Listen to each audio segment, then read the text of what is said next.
Mari kita memuji Tuhan sebab kerajaan Allah ada di hati kita, diam di hidup kita, dan Pemerintah berkuasa dan berikan kita sukacita. Yeay!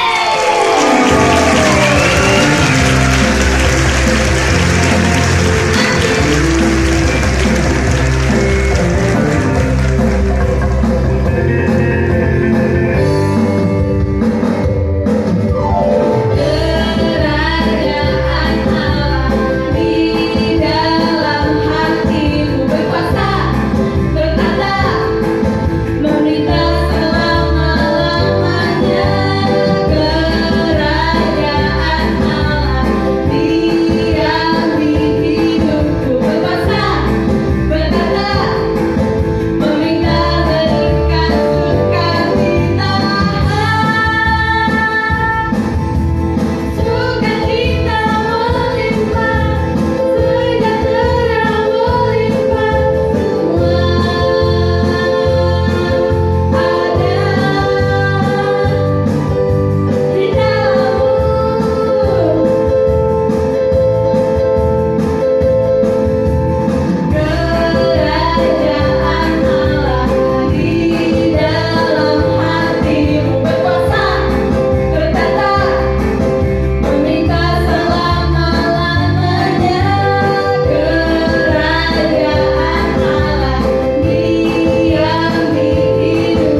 adik-adik.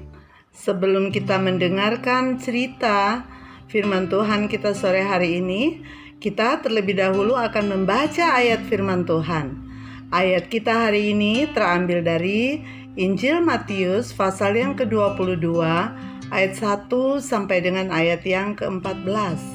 Berkisah tentang perumpamaan tentang perjamuan kawin.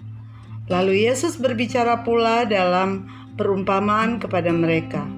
Hal kerajaan sorga seumpama seorang raja yang mengadakan perjamuan kawin untuk anaknya. Ia menyuruh hamba-hambanya memanggil orang-orang yang telah diundang ke perjamuan kawin itu. Tetapi orang-orang itu tidak mau datang. Ia menyuruh pula hamba-hamba lain, pesannya, katakanlah kepada orang-orang yang diundang itu, sesungguhnya hidangan telah kusediakan, lembu-lembu jantan dan ternak piaraanku telah disembelih, semuanya telah tersedia. Datanglah ke perjamuan kawin ini. Tetapi orang-orang yang diundang itu tidak mengindahkannya.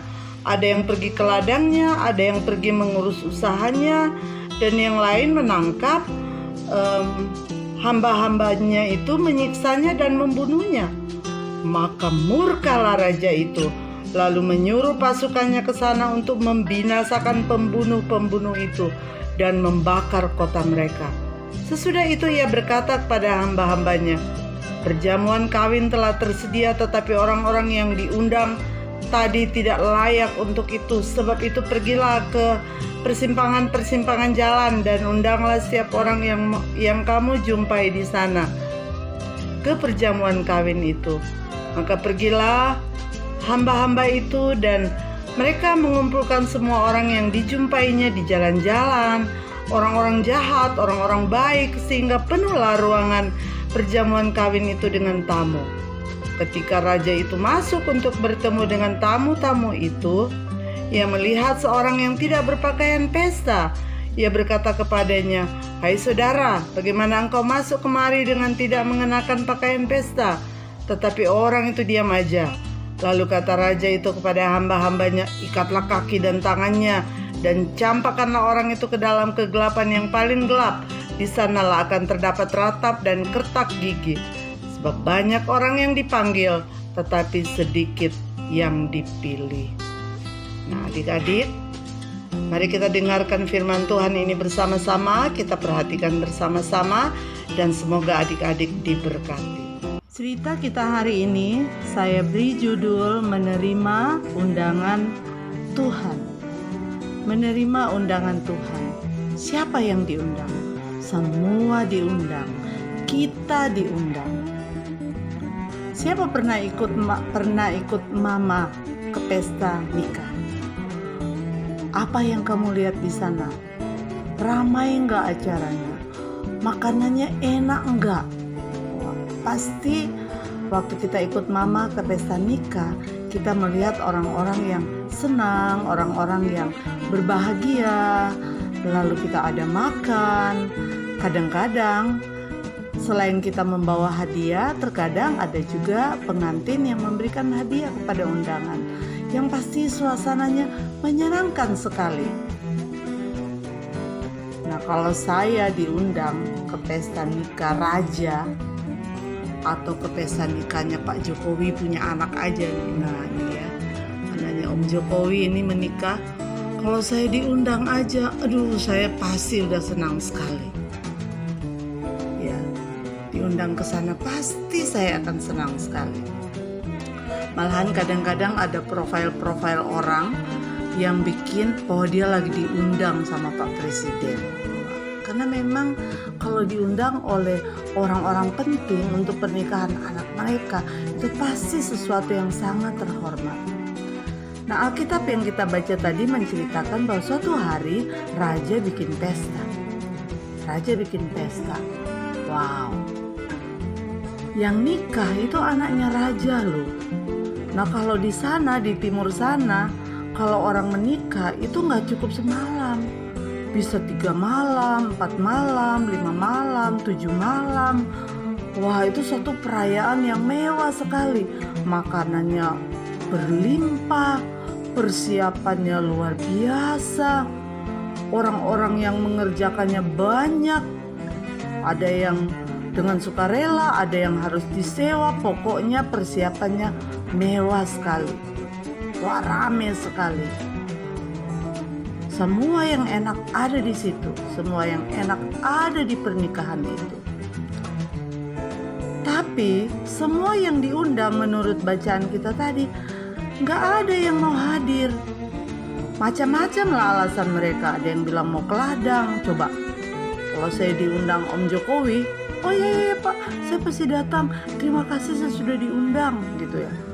Apalagi kalau yang undang raja, dengan segala hormat saya akan bilang, baik Pak, terima kasih saya diundang, keluarga saya diundang, kami pasti datang. Tapi dalam kisah ini aneh, gak ada seorang pun yang mau datang. Malahan hamba-hamba yang disuruh untuk mengundang mereka itu ditangkap sama mereka, dibully sama mereka, dianiaya sama mereka, dan mereka gak mau datang. Dan alhasil raja marah. Raja marah banget.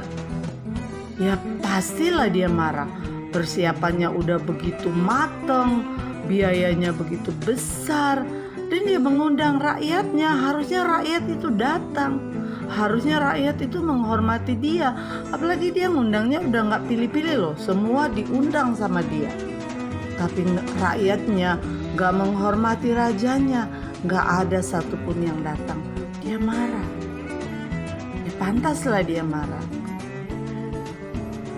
Ya mengapa raja marah? Tadi saya udah bilang. Ya karena dia udah siap luar biasa. Udah beli bahan-bahan, sudah masak, sudah menyediakan semua menu, sudah bikin tenda, sudah bikin ini, bikin itu. Persiapannya untuk 7 hari, 7 malam. Terus gak ada yang datang. Selain itu dia marah karena dia sebagai raja gak dihormatin. Nah, bagaimana seharusnya kalau kita diundang? Cerita ini menceritakan bahwa Tuhan Yesus mengundang setiap orang untuk datang dan menikmati sukacita di dalam kerajaan sorga. Bagaimana seharusnya kita menanggapi undangan Tuhan? Yang benar, kalau Tuhan meminta kita untuk datang kepada Tuhan, maka kita harus menyambutnya dengan senang hati. Kita harus menerimanya dengan senang hati. Kita harus memberi respon yang baik kepada undangan Tuhan. Tuhan Yesus bilang begini salah satunya, marilah kepadaku semua yang letih lesu dan berbeban berat, aku akan memberikan kelegaan kepadamu. Tuhan menyediakan sukacita, Tuhan menyediakan kesenangan, Tuhan bahkan menyediakan keselamatan. Alkitab berkata, barang siapa menerima dia sebagai Tuhan dan Juru Selamat, maka dia tidak akan binasa, melainkan beroleh hidup yang kekal. Jadi kita harus menerima undangan Tuhan dengan senang hati. Lalu kita harus bersyukur, kita harus berterima kasih. Jangan bilang, syukur saya datang. Kadang ada orang nih ya diundang datang ke gereja, menikmati firman Tuhan, menikmati berkat-berkat Tuhan. Itu alasannya banyak banget. Mulailah, aduh saya kerja, aduh anak saya masih sekolah, aduh saya ada online, aduh nanti keluarga saya mau datang, aduh begini, aduh begitu. Jadi banyak banget alasannya.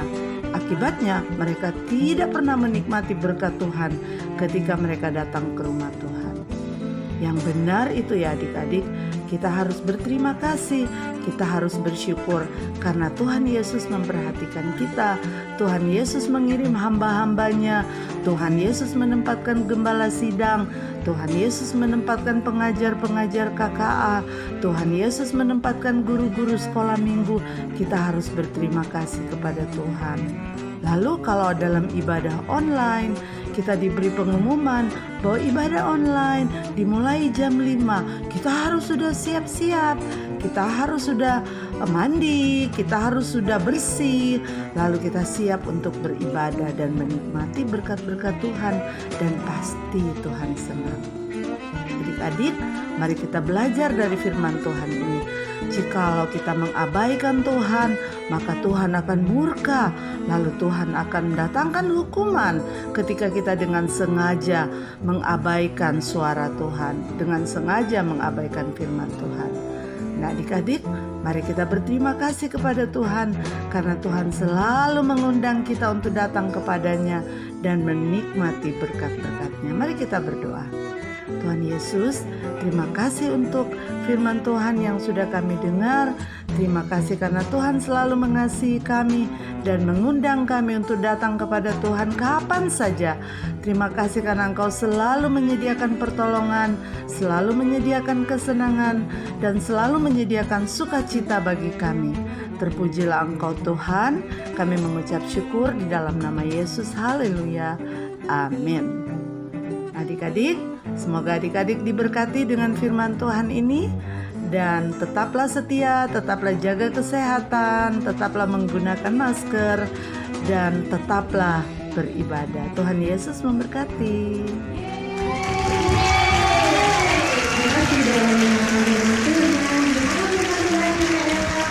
Bagus dong Kak Rena. Tentunya adik-adik semua pasti diberkati kan. Terima kasih Tante Nol firman Tuhannya. Tuhan Yesus berkati.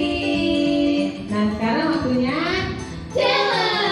apa challenge-nya Kak Ella? Challenge-nya tuh Kak, kita menirukan kembali lagu yang ini, yang Kerajaan Allah. Kerajaan Allah, yang kerajaan Allah di dalam hatimu Berkuasa, bertata. Oh, seperti itu kan Kak. Pakai gerakan ya. Iya, jangan lupa gerakannya juga. Lalu seperti biasa, adik-adik posting di Facebook. Lalu diapain Kak? Kita ke gereja GSCA Batu Tulis Meruya.